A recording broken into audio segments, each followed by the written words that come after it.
G'day. Today I'm here with Jim Campbell from AHA Viticulture. Welcome. G'day, Mike. Start of winter solstice in a couple of days. Yeah. Chardonnay's looking interesting everywhere. There's some other things to talk about, but we'll get back to Chardonnay in a minute. Yeah, sounds good.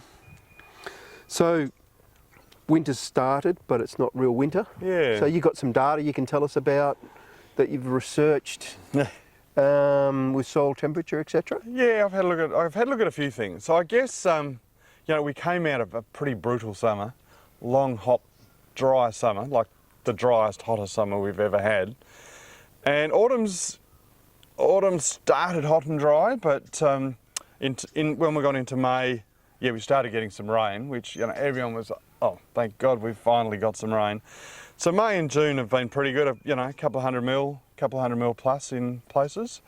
I think creeks are just starting to flow. We haven't seen much flow into dams yet, so water's still a big issue. And if you dig down into the soil, soil profile is still pretty dry. So there's a lot of dams still getting dug too. Yeah. So, but the warmth unfortunately has continued. So we've had minimum temperatures in the teens. I don't know if we've even had a temperature below 10 degrees at night. Maybe last night was, but as we close to the coast, it's been very warm nights. The rain's been fabulous, but the looking at the vines behind us, the vines are confused. They're not going into dormancy properly. We're seeing Chardonnay that's wanting to grow because we've got warm nights and we've got daily temperatures of late teens and into early 20s. Cabernet has not lost its leaves, so we got it's all over the place. leaf cover in Cabernet. So the poor old vines are just struggling to know what's what. So yeah, it's a confusing time for the vines. It's a confusing time for grape growers. Yes, and consultants who've got to make all these decisions. Absolutely, yeah. So we'll go back to Chardonnay. Yeah. So this is pretty moderate to what I've seen. I've seen some Chardonnay vines with way more shoots going on. Yep. Some of the strategies we can do regards to pruning, do we wait, do we start? What are some of your thoughts on how to manage your pruning when this is happening? Yeah, look, it's a big question and there's no right and wrong answers. We've got a lot to learn. I guess with Chardonnay has a light dormancy, so it doesn't need a lot of chilling, but it needs some chilling. And just looking at the temperature data, our chilling hours are 0 to date. We've had no chilling hours. So vines, all the varieties, they're all just going, when do we go into dormancy? So things are not dormant. And physiologically, biochemically, dormancy is a very complicated thing. There's different stages of dormancy, different types of dormancy. But there's a couple of things that affect dormancy. One is light, so day length. Yes. So luckily the day length hasn't changed, but that's helping the vines go, okay, it's time to close down. But the biggest thing is temperature. So grapevines are, they're very responsive to temperature. We need cold temperatures for vines to go into dormancy. So air temperature needs to be cold and so does soil temperature. The Department of Ag's weather station tells us our soil temperatures are about 16 degrees. Yeah. So, it's probably summer crop growing weather. Yeah, exactly. It's 5 or 6 degrees warmer than it needs to be for the vines to go into dormancy. So, just talking about soil, I think where we're seeing Chardonnay moving, it's on the gravelly soils, rocky soils that are bare, that don't have a lot of ground cover. Dry farm vineyards as well. Yeah, yep. And that's because the soil, the rocks are absorbing heat and maintaining that heat and radiating it back up.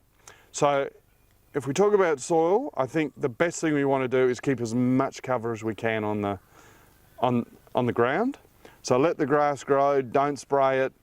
In future, if we're going to see more of this, maybe think about mulch you know, compost on the poorer soils, but mulch on the soils where you're not really looking for an extra nutrition, just to have that layer to try and keep the soils cool.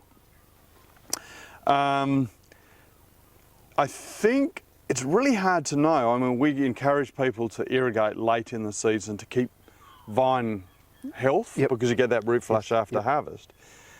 But you know, you look at vines and they're going, you know, they're still green. You think, but I think, you know, we've probably had enough rain now. We don't need to think about irrigation. But yeah, soils need to be kept moist. That will help keep them cool.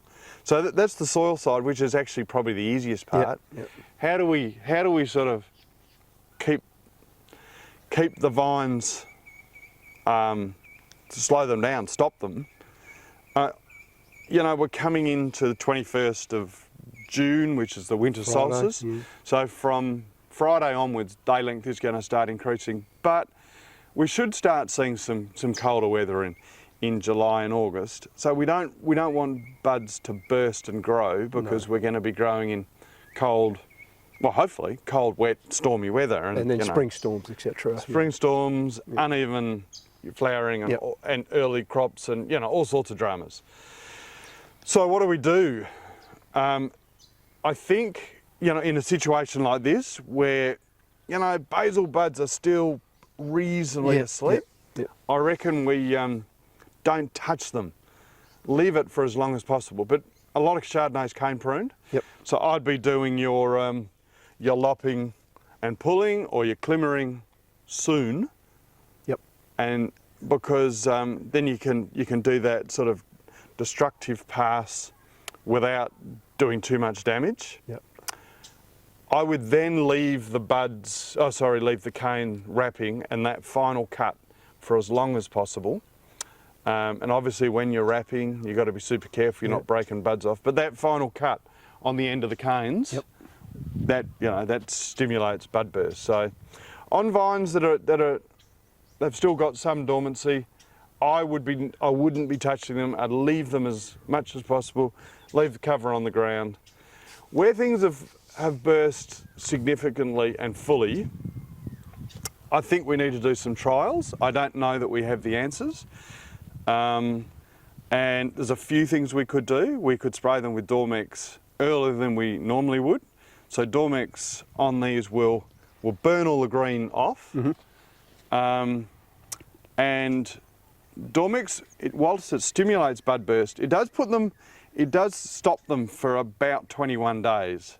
So you're sort of buying 21 days. So if you've got a fair bit of leaf cover, we've got some cold weather, you know, nights that are cooler now, and they are going to be for a little bit longer. So I'm certainly not advocating go and spray your whole vineyard with Dormex, but you know, I reckon we should get some trials going where we start a Dormex trial, you know, putting it on now, then in a week, and then another week, and have a look at what that does. Because I expect we're going to see this more and more in the future.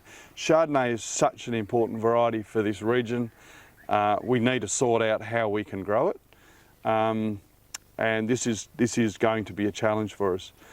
So, yeah, we're going to be using Dormex at least to try and buy us a little bit of time, and then to push bud burst. Yeah, no doubt we're going to be dealing with early bud burst and needing to manage crops through a much earlier period. So it'll, disease control is going to be important, nutrition, everything. So once that happens, then we want to get rid of everything under the vines and warm it up so they get moving.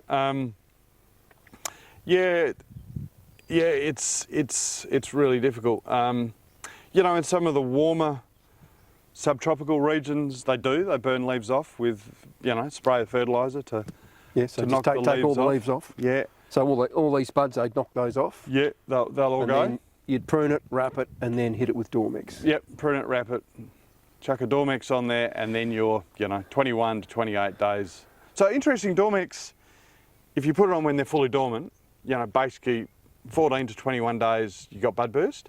But once you already have bud burst, it does have a delaying effect. So then we're going probably 21 to 28 days. So you're only buying a week or two, but you know, a week or two is gold at this time of year. Yeah. Bud fruitfulness. Have you done some bud dissections through the region, and what does it look like? They look pretty good, or bud dissections look really good. Fruitfulness looks strong. So spring, you know, it's hot and dry, perfect conditions for hot and clear. So yeah, there was lots of light. There was nice warm temperatures. So generally very good, but we have got the odd one that are very low, like 0.5. Oh, okay. Yeah, most of them are about 1, you know, 1.1, 1.2, which is, you know, sort of what you expect in a good season. A little bit of bud necrosis that we found, obviously through the heat. Yep. But yeah, I guess blocks that aren't healthy or lacked a bit of vigour, I think you might find fruitfulness is down. But as a general thing, on the whole, they're pretty good. Yeah. So management, you're going to cane prune, so your spurs obviously are going to go before your cane. So you're going to have your cane sitting up, you'll cut your cane, so... Yeah, so when you do your climbering, for your replacement spurs, you don't cut them until you do your wrap. Yeah, okay. Yeah. So that's good. So. But spur, if we just swap over and think about spur pruning, because there's obviously some spur prune stuff around, the basil buds are the last to go. Yep.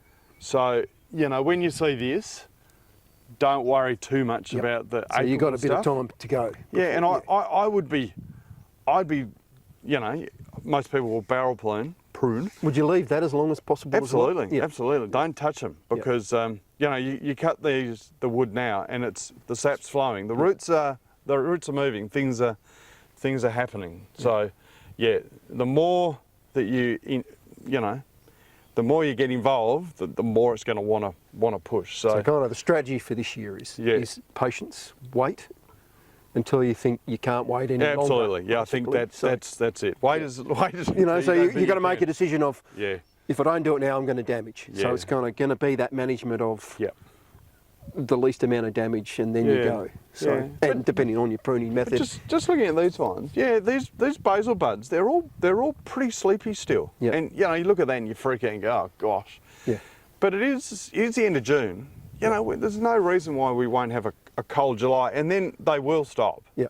But once you've started them, then you're you're off and racing. So if you prune this and wrap this now, you've probably got what 2.5, 3 weeks. You have bud burst. Generally, unless it got really cold. So if you don't use Dormex, what you'll have is a very uneven bud burst. You'll have a few apical buds, and they'll grow and they'll get smashed and broken, and then you'll probably have some buds that just stay dormant and then they'll burst at the normal time. Yeah, so that makes management very difficult. even more difficult. So that's why I'm saying I think we can leave it as long as you possibly can until you have to do something. Then use Dormex, and then at least you've got a date where you know things are going to happen and you're going to have to act. But spur pruning, keep away. Don't touch it until you absolutely have to. And don't worry too much about the basil stuff and the laterals. But once they start moving, yes, I think you got to move as well. And just as another note, while you're waiting to prune your Chardonnay, do some irrigation maintenance checks so we can get that done for you before the season starts.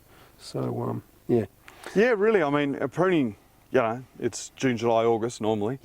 So people will be flat out with that. You know, trellis maintenance, a bit of work on that. Hopefully people have had a look at soils and, you know, chucked a bit of lime on or done that. Irrigation maintenance, good time to do that because there's resources around to help do that. Yeah, very good. Yeah.